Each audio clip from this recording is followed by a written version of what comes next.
Hi guys, எங்க வீட்டுக்காரரு நான் கேட்காமலே அதிசயமா மல்லிகை பூ வாங்கிட்டு வந்து கொடுத்துருக்காரு. ஸோ இன்னைக்கு அதைத்தான் நான் வந்து கட்ட போறேன். எப்பவும் பூ வாங்கும்போது இந்த ரோஸும் கூடவே சேர்ந்து கொடுப்பாங்க. நான் இதை சாமிக்கு தான் வைப்பேன், தலையில வச்சுக்க மாட்டேன். இன்னைக்கு இதை பூ கூட சேர்ந்து கட்டலான்னு ட்ரை பண்ண போறேன்.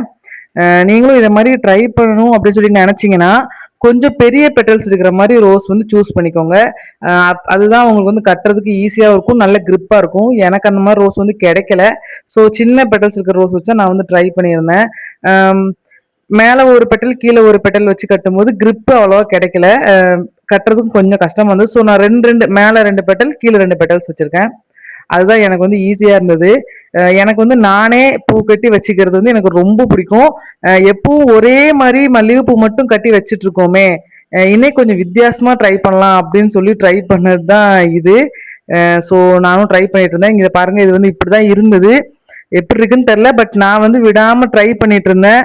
ஸோ நீங்களும் ட்ரை பண்ணி பாருங்க. அண்ட் ஃபைனல் அவுட்புட் வந்து இப்படிதான் இருந்துச்சு மக்களே. உங்களுக்கு பிடிச்சிருந்தா ஒரு லைக் பண்ணுங்க, எப்படி இருக்குன்னு கமெண்ட்ல சொல்லிட்டு போங்க.